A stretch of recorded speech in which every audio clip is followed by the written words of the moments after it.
What more? What more?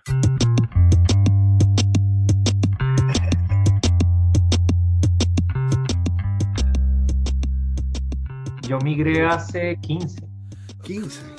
Wow. sí, Sí. 2008, ¿Y te fuiste a Costa Rica en el 2008?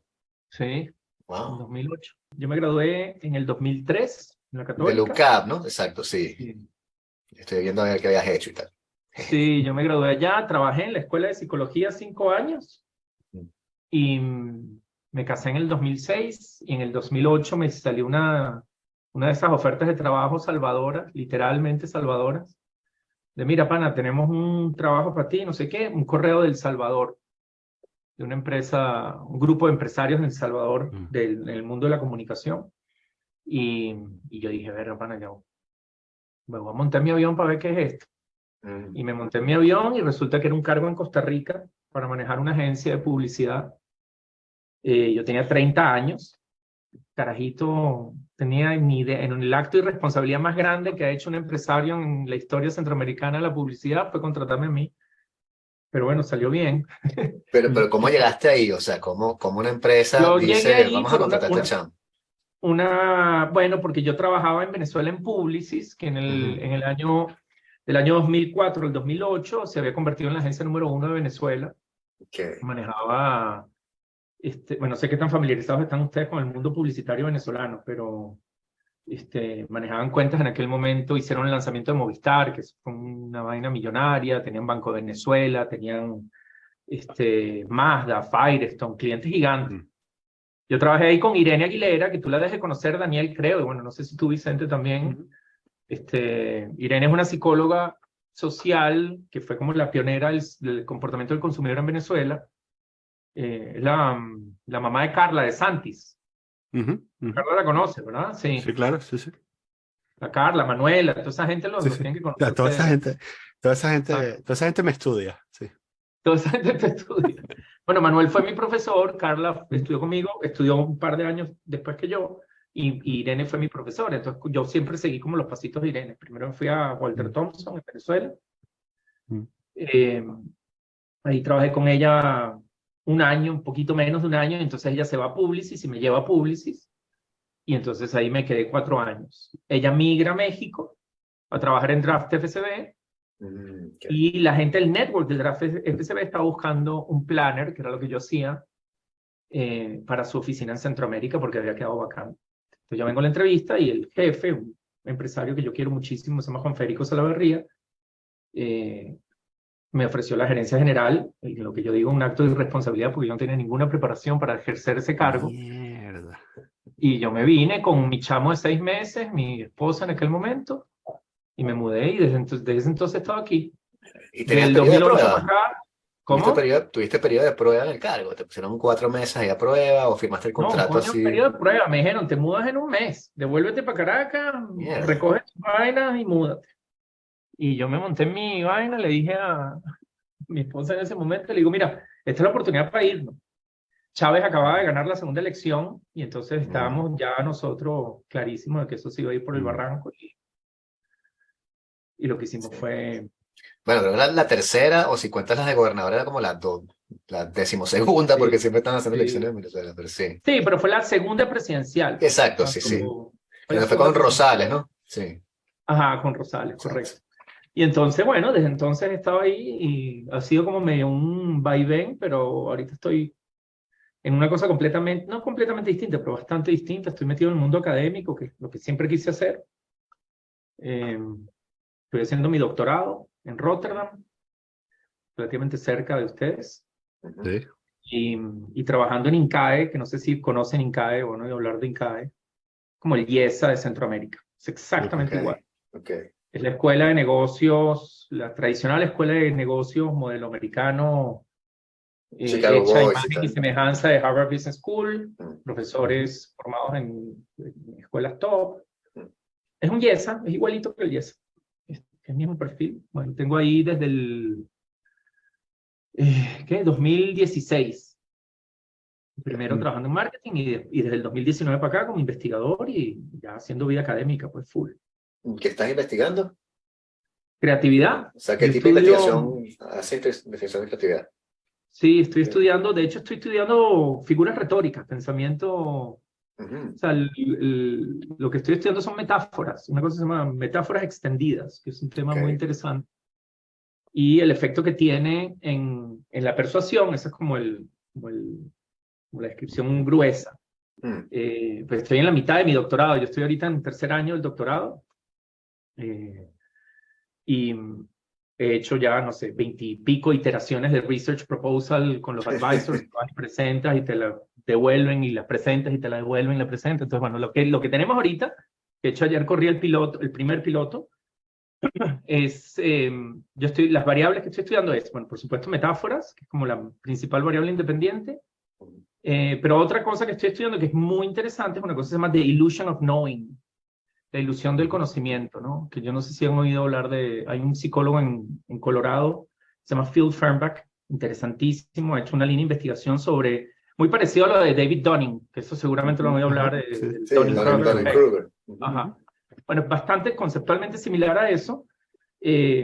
Básicamente lo que dice es que los seres humanos hacemos así como el distribution of labor, pero cognitive labor, ¿no? Entonces, todos sabemos un poquito de un tema y en la suma de esa distribución de la labor cognitiva es que podemos movernos para adelante como sociedad, pero que todos somos fundamentalmente ignorantes en casi todo.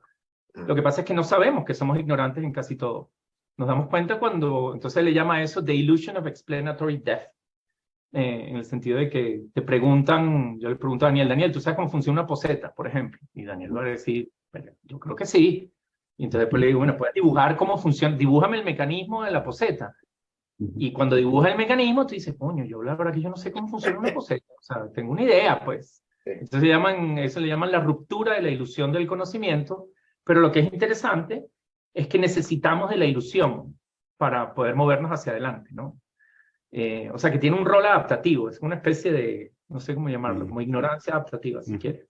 Entonces, mi hipótesis es que las metáforas extendidas, aumentan tu conocimiento subjetivo, o sea, fomentan esta ilusión del conocimiento sin aumentar el conocimiento objetivo, y eso se traduce en algún tipo de engagement, ¿no?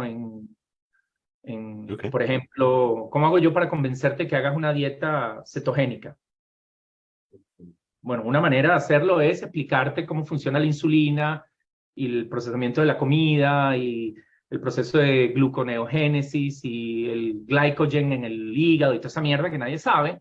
Solo los médicos, los endocrinos pueden saber eso. Pero te puedo usar una metáfora para explicarte cómo funciona. Y te digo, mira, tu hígado es como tu refrigerador en tu casa y tu grasa es como el freezer que tienes en el sótano. Entonces, cuando tú comes, primero llenas la refri y después llenas el freezer. Cuando dejas de comer, primero se vacía la refrigeradora y cuando se acaba la refrigeradora vas para el freezer. Y si tienes insulina en el cuerpo, no puedes ir para el freezer porque está trancado el sótano. Entonces, la gente que hace, cuando tú lo explicas así, que es una metáfora extendida, la gente entiende, cree que entiende, pero en el fondo no entiende. Pero eso creer que entienden es la hipótesis que estoy tratando de explorar. Es suficiente para que la gente adopte la dieta. Para por lo menos digo de que quiera adoptarlo. Eso es Claro. en dos platos. Yo pensaba que era más bien que cuando estabas hablando de eso pensaba que seguíamos con la ilusión de saber cómo funcionan las cosas porque lo necesitamos existencialmente, ¿no? O sea, Bueno, porque, también. Sí, o sea, porque si claro. no el terror cósmico que te daría sería demoledor y no podrías mover un dedo, ¿no? Claro, Porque estás en un paraliza, mundo rodeado de cosas que no comprende. que no sabes cómo funcionan, ¿no? Pero sí, sí, tal cual, ¿no? Bueno, este tema da para una discusión desde otros lados de la psicología muy interesante, ¿no? Lo mío, muy psicología gringa, muy pragmática, muy experimental methods, estoy viéndolo así. Pero sí, sin dudas, es así, pero puede haber también la hipótesis de que es liberador, ¿no? En el fondo decir, está bien, no es que yo no entiendo nada, es que nadie entiende nada, en el fondo. Pues no es que yo soy el bruto del grupo, es que el mundo es muy complejo y no lo puedo no puedo agarrar, ¿no? Entonces, bueno, en eso ando, haciendo ese tipo de investigaciones. Las metáforas, me metí mucho en el tema de la metáfora, porque cuando trabajaba en publicidad, yo estaba obsesionado con el tema de la creatividad. Pasa que en el mundo de las agencias de publicidad, el concepto de creatividad es ambiguo en todos los ámbitos, pero en el mundo de la publicidad es particularmente ambiguo. Entonces, se reduce usualmente a si gané un premio en Festival de Cannes o tengo estas medallas puestas, estos trofeitos en las vitrinas y qué sé yo.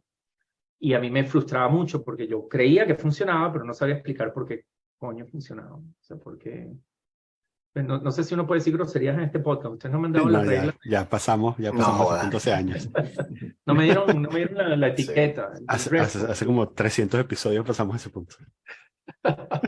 Entonces, bueno, eso es lo que estoy haciendo, pero contento. Y en INCAE, mientras hago el doctorado, doy clases de algunos temas en comunicación y considero no sé si amateur es la mejor palabra, podría decir que sí, en el tema de data science, que creo, Daniel, tú estás muy metido en eso también, sí. ¿no? Tú trabajas mucho. Cada día me doy cuenta de lo poco que sé. Ajá, Porque exacto, eso es lo que me pasa. Entonces a mí me da un miedo decir, doy clases de Machine Learning porque ahorita estoy montando el sílabo de un curso que tengo que dar de Predictive Analytics y bueno, sí, doy ese curso como aplicaciones a los negocios, pero no me considero un experto en lo más mínimo, ¿verdad? Loco, yo jamás me atrevería a hacer eso. Pero tú trabajas en eso. Sí, pero cada día, de hecho, y además como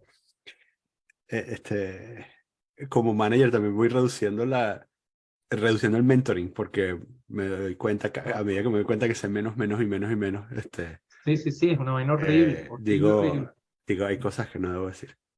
Pero Ajá. sí, de hecho me acuerdo cuando empezaste, que te empezaste a meter en esto, que me parecía muy de pinga, porque una de las cosas, y siempre te he visto desde lejos como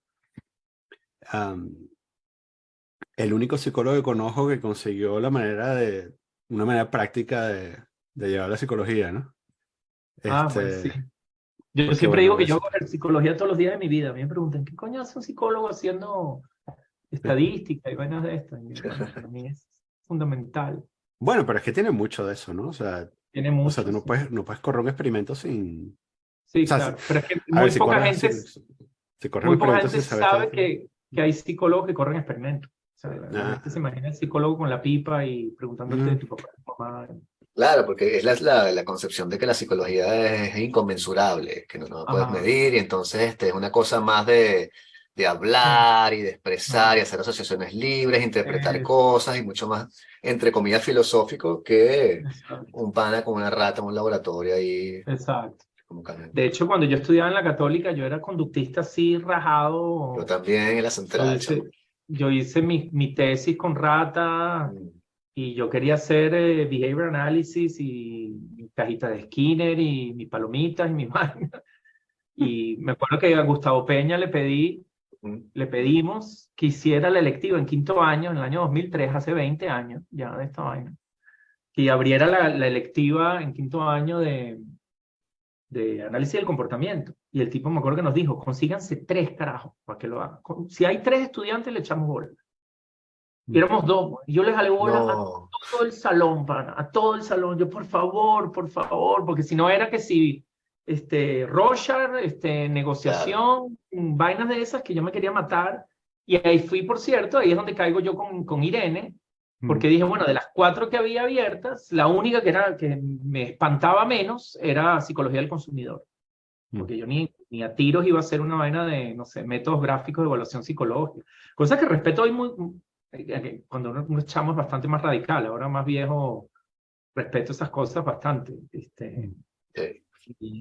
Pero me acuerdo que nos dijo, le dije, profe, somos 2. Era una compañera, no me acuerdo cómo se llamaba, y yo, nada más. Y él me dijo, no, para 2 no. 3. Y me jodí, tuve que... Coño. Que no me hizo un gran favor, porque si no estaría en Venezuela dando clases en no sé dónde. ¿No te pasa que una cosa que a medida que me he ido volviendo adulto en mi ramo, me he dado cuenta, como me voy, por supuesto, desilusionando más y más Ajá, de todo. Y claro, hay algunas cosas que son inalcanzables y tal, y ajá, yo lidio con mi síndrome de impostor día a día, ajá, pero, ajá, y hay cosas que yo sé que ya no, como que a las que no voy a tener acceso nunca, o sea, como niveles de conocimiento y comprensión que no voy a tener acceso nunca. ajá, Pero a lo que iba es que, sabes, en el momento en el que para mí fue un cambio este, radical, el momento en que pude sentarme, la primera vez que pude sentarme y leer un paper y, y decir, este bicho está metiendo cuento en este paper, está pelando bola en este paper.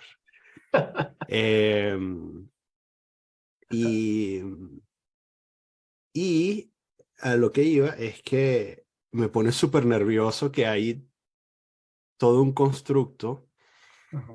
de un constructo teórico y práctico montado encima de papers que tienen datos manipulados, Ah, sí, hechos, escritos por gente que tiene cierto dominio de estadística, tiene un pana estadístico que le revisó los números, sí, pero no tiene una comprensión no.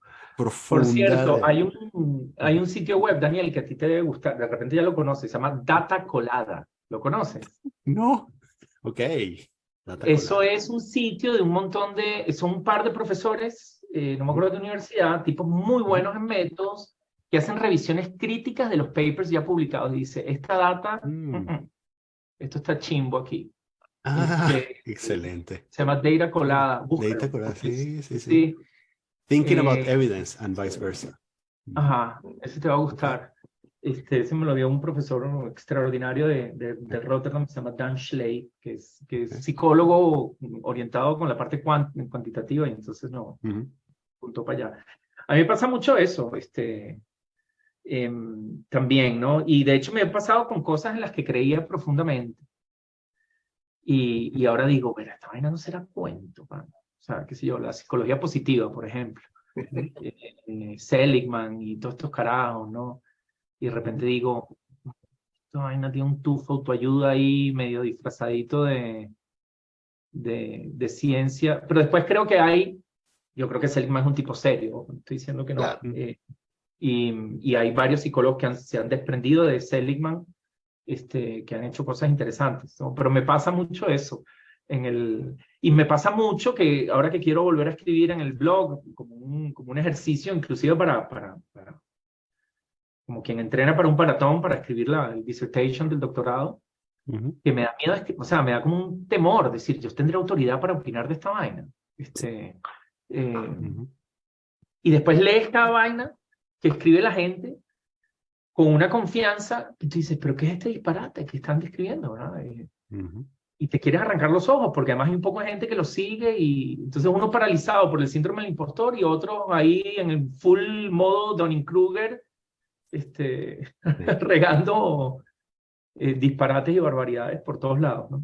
Mira, pero Eh, por qué no abres un Substack? Me parece una mejor forma de difusión de tu blog, que abres un Ajá, Substack e importas todo lo que tienes del blog en el Substack y ajá, así sigues directo y puedes tener ajá, listas de difusión, la gente lo ajá. recibe, yo le puedo poner mi Substack Reader y me llega con los otros Substack que tengo y te Ajá. crea No ese, lo había pensado. Sí. bueno, tenlo por Yo ahí. tenía el blog, lo tengo, muy abandonado. Hay un momento casi hago una limpia de cosas, porque lo empecé a escribir, imagínate, en 2008, hace también una pila ujú, de años. Ahí, por el tiempo en el que estaba por venirme para acá.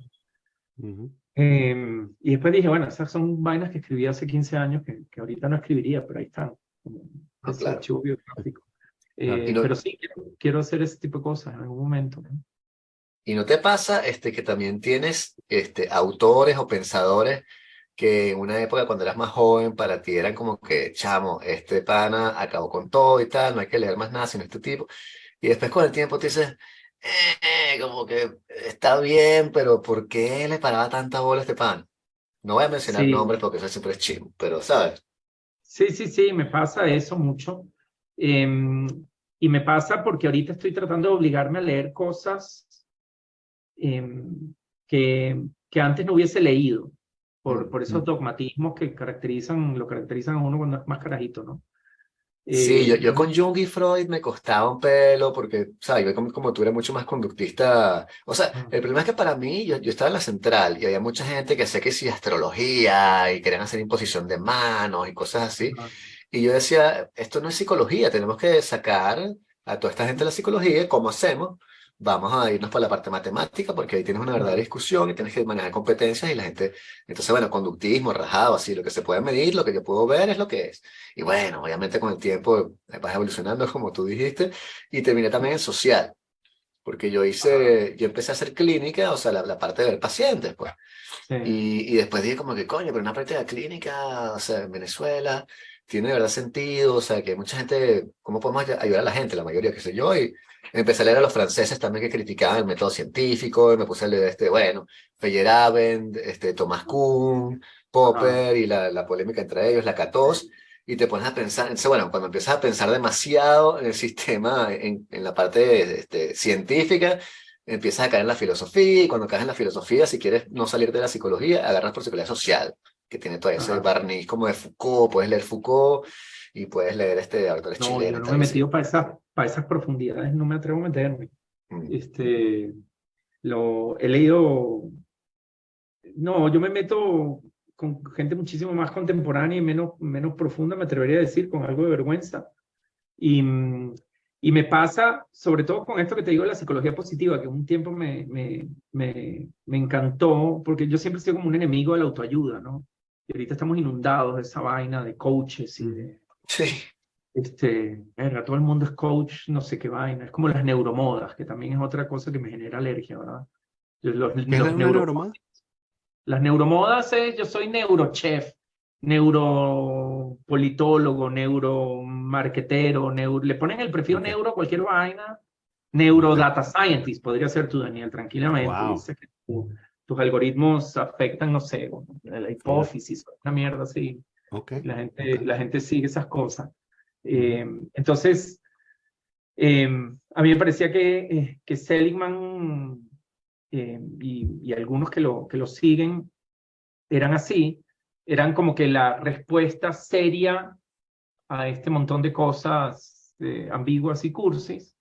Y ya con el tiempo digo, bueno, no son tan distintos en algunas cosas. No sé si suscribiría todo lo que dicen, ¿no? Y entonces, lo mismo he hecho con cosas que en el pasado creo que jamás hubiese leído.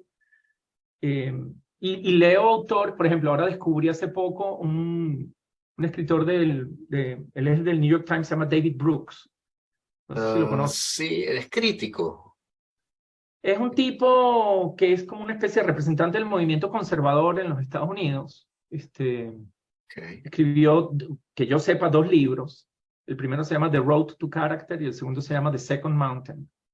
Y el tipo hace como una defensa no es una defensa frontal del movimiento conservador, pero en el fondo lo es, que a mí me gustó en el primer libro sobre todo. El primer libro, lo bonito es que es como una especie de serie de historias de personajes que para él tienen lo que él llama carácter, que es esa condición de quizás responder a la adversidad y desarrollar una vida, qué sé yo, fulfilling, podríamos llamar, a pesar de haber pasado por montones. Analiza a George C. Marshall, por ejemplo, o analiza George Eliot, la famosa escritora también. Tiene varios personajes que analiza ahí en el libro. Ese libro me gustó mucho. El segundo ya me pareció que era medio autoayudesco, ¿no? Y después, bueno, tengo antipatías ganadas, marcadas. Pasa que no las ventilo mucho en redes porque te caen encima y no tengo tiempo para pelearme con la gente, como Peterson, por ejemplo. Que hay gente que tiene una especie de frenesí con Jordan Peterson, lo ven como si fuese una especie de poster child del intelectualismo. Me parece un farsante terrible. Que por cierto, estoy leyendo un libro sobre memes en política, porque como estoy metido con el tema de las metáforas, y descubrí una vaina que yo no sabía que que es lo que llaman el manosphere. Es esta esfera de sitios web de hombres que se sienten marginados y que entran en una especie de mezcla muy perversa entre misoginia, racismo y un montón de cosas, y se radicalizan y terminan convirtiéndose en un problema, ¿no? Llegan a los incel, ¿no? Ajá, los Involuntary incel. celibacy. Ajá, exacto. Involuntary celibacy es, ¿no? Exacto, sí. Ajá. Yo no, te digo que leí el capítulo ayer y yo decía, ya entiendo a quién está hablándole este tipo Peterson, ¿verdad? Este tipo Peterson con toda esta especie de... está como catering a esa vaina, ¿no? Entonces me pasa eso, pero igual son opiniones que además, con un poco de esa humildad que creo que te referías, Daniel, me pasa mucho, que digo, bueno, a mí no me gusta, pero yo puedo estar equivocado, pues, no es como que levanto la bandera de este huevón está equivocado y vengo a enseñarles a ustedes por qué está equivocado, ¿eh? Me guardo mi opinión y voy tranquila, y después si cambio de opinión más adelante... Claro, pero también el problema es que el personaje también va cambiando, sobre todo en el caso de Peterson. Porque Peterson, dentro de todo, me leí Maps of Meaning, y llegué como a la mitad, llegué como a la mitad, 3/4 partes, porque me pareció que eran esas cosas que trataban de ser más densas de lo que tenían que ser para el cuento que estaba echando, ¿no? Pero es interesante, sin embargo, esa idea de él de cómo crear puentes en dos formas de ver la vida y tal, y ¿sabes? La concepción del mundo, es interesante. Y las lecturas que tenía, las conferencias que tenía en línea cuando daba clases sobre religión, por ejemplo, o sobre Dostoyevsky, cosas así, eran análisis bastante interesantes, y hacía cosas como con arquetipos y películas. Pero bueno, después cayó en esta guerra cultural y lo trataron de cancelar, y francamente creo que el tipo se volvió como medio loco y se fue radicalizando. Y él al principio decía siempre que no, que yo soy de izquierda y yo soy descendiente de aborígenes canadienses, y siempre voté a la izquierda, pero ahorita estoy, no sé, pensando, dudando y tal. Y ahora está, o sea, en la vaina de Ben Shapiro, que no me acuerdo cómo se llama, Daily Beast, Daily Wire, algo así, escribiendo allí, que está también, o sea, un poco de bicho, ¿verdad? Radicales. Sí. Entonces, bueno. Yo lo veo como que él consiguió una audiencia que le sirve muy bien y que me parece a mí responde a sus propios pedos. Me parece un tipo inteligente sin duda. Sí. No, y cae en esa contradicción, como decías tú al principio, que de quererte explicarlo todo. Entonces le preguntan de calentamiento global y no puedes decir como que, mira, pan, o sea, yo soy un psicólogo que trabajo con Jung, ¿entiendes? O sea, yo creo, o de pronto yo no sé, me parece algo así, pero es como que el calentamiento global, esa vaina no existe. ¿Por qué coño? ¿De qué coño? O sea, y esa cuestión que sucede mucho con los libertarios de estarse siempre reivindicando como que no, yo soy lógico, porque como soy libertario, sigo a Ayn Rand y sigo a Aristóteles, esto es puro Aristóteles. Y después toman decisiones que tú dices, eso es lógica, o sea. Sí. Entonces, bueno, ha sido un poco triste ver su downfall, y el libro me pareció interesante, ¿verdad? Tiene cosas que me parecieron aplicables, útiles para ciertas personas. Yo leí el de 12 Rules for Life. Ese, el de 12 Rules for Life, sí. Me pareció que tenía cosas interesantes, pero nunca entendí, para que tú veas el revuelo que creó. Tú veas los comentarios, y hay gente que yo estaba deprimido y me leí este libro y cambió mi vida. Y yo, wow. Y yo tenía esas impresiones con ciertos libros que pueden ser, por ejemplo, de maestros budistas que yo sigo, cosas así, o de Alan Watts, que pueden tener cosas que me llegan así, que wow, qué interesante lo que está diciendo, no es que cambia mi vida, pero me da otra perspectiva. Con este libro era como que, bueno, ok, o sea, entiendo por qué funciona, entiendo la cuestión, pero no, de verdad no entiendo una persona que tenga una infatuación por ese libro, que esté así como que este es el pensador. Me parece muy extraño en todo caso, te falta un fenómeno cultural. Para mí es más cultural que otra cosa, porque yo creo que hay mucha gente que opina de Peterson sin haberlo leído demasiado y además sin entender mucho de lo que dice. Y además él tiene una cosa que es un gran orador, entonces lo que consume la gente son estos clips, pequeños clips donde el tipo habla con mucha elocuencia, y entonces otra vez The Illusion of Knowing, un tipo que se expresa con esa claridad, es un carajo muy arrecho, ¿verdad? Entonces lo que diga pero también incluso la gente que lo adversa, o sus haters, también eso es lo que consumen, ¿no? O sea, no se calan la conferencia de 1 hora, sino que lo critican en base al critican clip, en base a los snippets, esos muchos sacados de contexto. Sí, por eso te digo, es que yo no, ni siquiera me siento en autoridad de criticar a esa gente. Me parece que se equivoca por lo que leí, que a mí no me gustó mucho. Pero no me gusta mucho en retrospectiva, es lo que te digo, ¿no? Un poco lo que decía Daniel, o tú, Vicente, que uno va avanzando y entonces vuelves a ciertas cosas que en un momento te llamaron la atención con cierta cautela, ¿no? Y además yo creo que en los últimos años, sobre todo que mi vida ha sido como un poco caótica, una de las vainas con las que he aprendido a reconciliarme es con la contradicción. Antes me generaba mucha angustia cambiar de opinión. Ahora no. Ahora sí siento que puedo pensar, o sea, consumo algo que me llama la atención, sin que además haya demasiadas razones para que me llame la atención, simplemente me llama la atención, lo que era abiertamente opuesto a lo que consumía en el pasado, lo digo sin mayor revuelo, ¿no? Creo que eso le da a uno cierta salud mental. Que por cierto, te iba a comentar, Daniel, ahora que te escuchaba hablar también de eso de data science y de que uno no se siente maestro y eso. No sé si hay un periodista británico que se llama Oliver Burkeman. No sé si lo conocen. No. Escribía en The Guardian. Lean los libros de ese brother. Es demasiado divertido. Es un tipo tiene el primer libro de él se llama The Antidote. Happiness for People That Can't Stand Positive Thinking, que me parece brillante. Entonces es una especie de respuesta desde el periodismo, ¿verdad? Sin ninguna pretensión científica, decir, bueno, esta vaina de let's be happy all the time, puede que nos salga al revés, ¿no? Y el segundo libro es todavía mejor, se llama 4,000 Weeks Time Management for Mortals, con el humor británico. 4,000 Weeks es más o menos el número de semanas en un lifespan de 80 años, ¿no? Y entonces, un poco lo que dice es, no te da tiempo a hacerlo todo, porque mejor no asumimos esa vaina y nos sacamos ese lastre de encima, porque hasta el ocio lo hemos llevado al terreno del time management, ¿verdad? Sí. Y hay un capítulo ahí que me parece el mejor capítulo del libro, que se llama Cosmic Insignificance Therapy, terapia de insignificancia cósmica, que es un poco como decir, somos minúsculos, hasta el carajo más arrecho del planeta es en el fondo minúsculo, ¿verdad? Sumamos esa vaina, cuando decías lo de la angustia, ¿no? Esa de... Me hiciste recordar este tipo. Lean ese carajo, porque además es muy divertido porque no viene a dar un lecture. Yo creo que es más de hacerse preguntas y si dejamos de angustiarnos por esta vaina, asumimos que todos somos medio brutos y limitados y le echamos bola así y ya. Sí, al final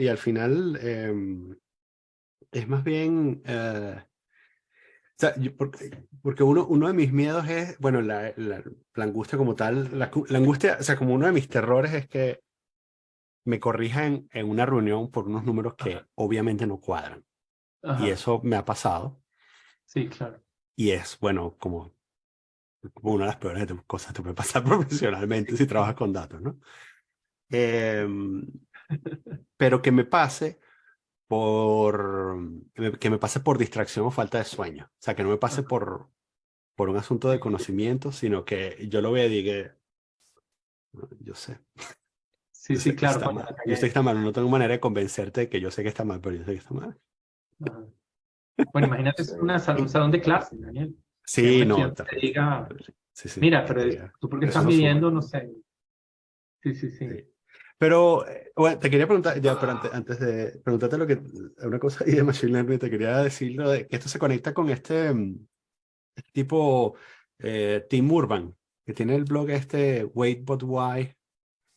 Me suena full, pero no lo... ¿Cómo se llama? Tim Urban. Es un bloguero, tiene un blog que se llama Wait But Why, así como cuando uno hace la pregunta, Wait But Why. Y entonces él tiene una infografía que se llama algo así como Your Life in Weeks. Y entonces es como un póster gigante donde cada línea es una semana. Y entonces te propone el reto de que escribas en uno de los cuadritos qué hiciste ese día de esa semana.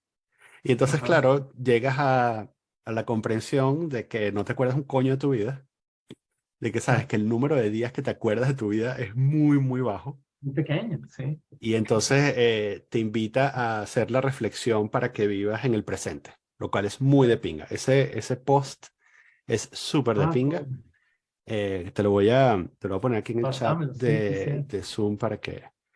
Y acaba de sacar un libro Ajá. que no me acuerdo cómo se llama. Sí, le estuvo Se en el llama algo podcast así de como... Sam Harris. Ajá. Sí. Sam Harris es otro carajo que me fastidió, ¿ves? Ah, sí, bueno, es que es más de lo... Yo Ese creo es que otro. eso, como dice Vicente, se radicalizó también.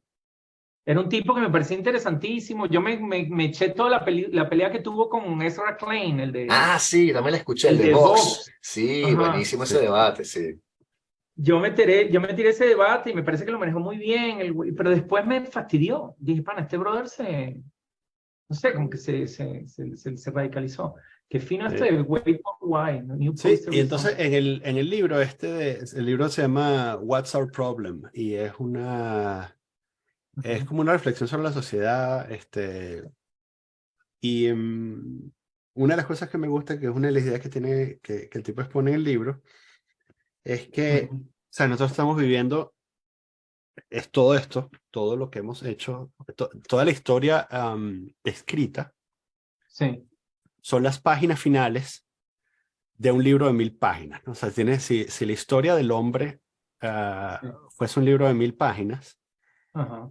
la historia escrita empieza como en la página 975. Y Exacto. eso quiere decir, ¿sabes? Toda la evolución del Homo sapiens, nada más el Homo Claro. sapiens, ¿no? Toda la evolución del Homo sapiens ocurrió, ¿sabes? Todas las guerras, Ajá. ¿sabes? El amor, toda la construcción, el desarrollo de nuestra sociedad, todo eso ocurrió en Sí, las primeras 975 páginas de ese libro y ahorita estamos viviendo como que, claro. ¿sabes? Al final, ¿no? Pero ¿no te parece, Y- perdón que te interrumpa, ¿no te parece curioso que ahorita tú te consigues con la gente que tiene más bien una postura, yo llamaría soberbia, de tratar de explicártelo todo, de venir a darte lectures y de, no, Daniel, lo que a ti Sí, te pasa es tal vaina? Y cuando ves esa perspectiva, dices, estamos pelando bola a todo, brother. Fíjate. esa es justamente la reflexión, que es que, ¿sabes? Nada, estamos cableados de una manera que es el producto de esa larga historia a la que nunca tendremos acceso porque no sabemos qué sucedió, ¿no? Claro. Eh, y también está ¿sabes? Todo este asunto de que, ¿sabes? Como que la última página, la última página del libro es algo así como desde la Revolución Francesa hasta hoy. Ajá. Y entonces, y todo, ¿sabes? Todo lo que consideramos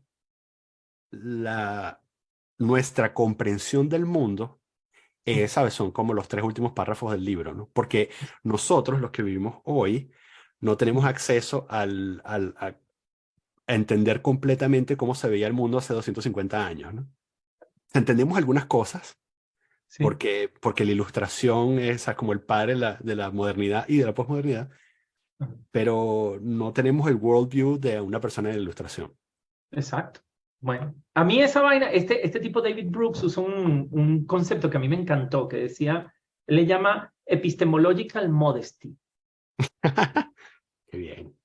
Me parece Claro. bestial, Ujú, porque pana, no lo puedes entender todo, pues ni lo ujú. intentes, o sea, no hay forma. No, más bien, y esa es, por cierto, su defensa del conservadurismo, que me pareció una defensa muy inteligente, porque también esta gente que es anti, y yo me paraba en esa acera de los conservadores todos, ¿verdad? De una ignorancia verdaderamente Ujú. escandalosa, ¿no? Ignorancia en la que todavía me encuentro, por cierto, no es que salí de ella, pues estoy ahí bien, Ujú. bien, bien ancladito en mi gran ignorancia. Este tipo decía, como no lo puedes manejar todo, como no puedes entender todo, ¿sí? Como no te bastas solo, ¿sí? Necesitas la herencia, necesitas un poco, o sea, no puedes hacer borrón y cuenta nueva, no todo lo que viene de atrás es inservible, ¿sí? Hay ciertas cosas que debemos voltear y apreciar, hay ciertas instituciones, en el sentido también amplio de la palabra, que tenemos que respetar, ¿no? Y a mí me pareció eso una defensa inteligente del conservadurismo, ¿no? No es como que todo tiempo pasado fue mejor, no se trata de eso, que es también un reduccionismo que creo que hay en la gente con el tema del conservadurismo, sino como no sé de dónde venimos y mi vida es así de chiquita, ¿verdad? No me da chance de abarcarlo todo, bueno, yo necesito montarme sobre lo que otros pensaron y reflexionaron, porque si no, no puedo, ¿no? A mí me pasó con un gran despecho, yo en Buenos Aires, un despecho de esos horribles, así de esos que le duelen a uno las tripas, ¿verdad? En un restaurante de San Telmo con un primo que adoro, que es una persona que ha sido como guía para mí, que se llama Zoilo. Y él le decía, pana, ¿por qué me pasa esto? O sea, la típica estupidez que uno pregunta cuando estaba despechado, ¿verdad? Y él me dice, hay 3000 años de literatura tratando de responder esa pregunta, weón, y vas a venir tú a hacérmela a mí. Dice, ¿qué bueno. Sí. ¿Qué pretendes? O sea, no hay respuesta a esto. Sí, el arte es un poco el intento que hemos tenido para tratar de responder a eso. Un minuto me está pidiendo mi hijo, un minutito. Entonces, bueno, para mí eso es como si tú me pones a pensar, me preguntas ahorita en ese momento de mi vida,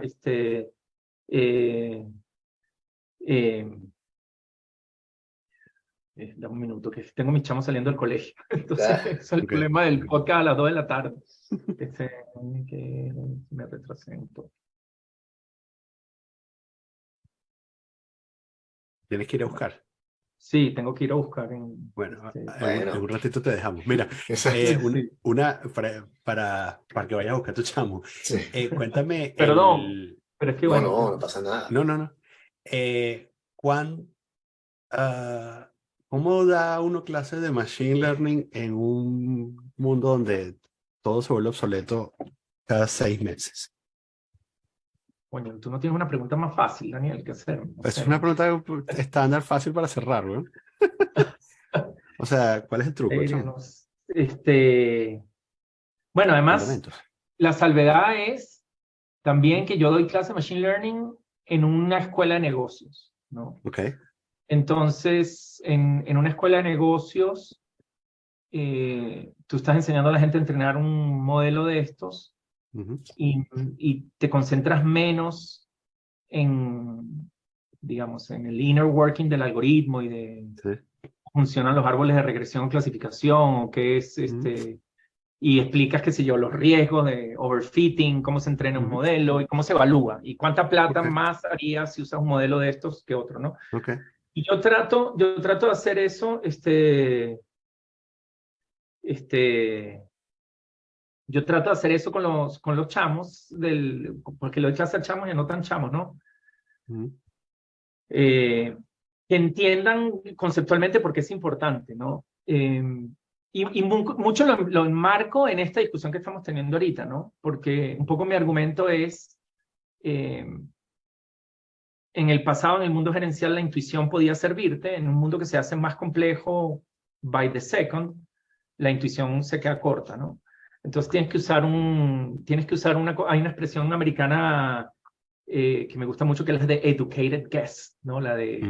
Porque en castellano no tenemos esa expresión, no se han puesto a pensar. No.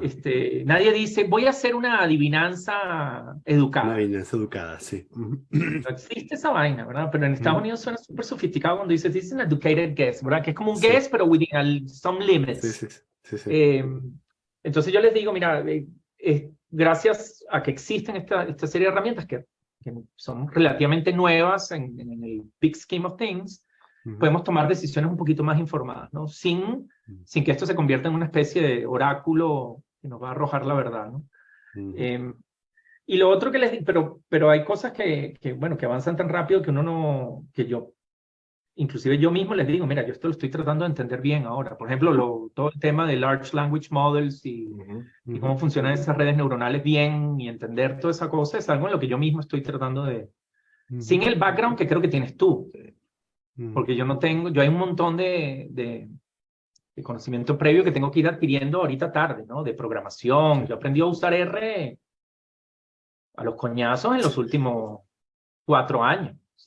A mí en el 2019 tú me decías que era R, no tenía la más peregrina idea. Mira, yo te lo puedo explicar, es muy sencillo. Es como que hay una nevera y hay un congelador. Exacto. Una nevera. Necesitas usar una metáfora extendida, exacto.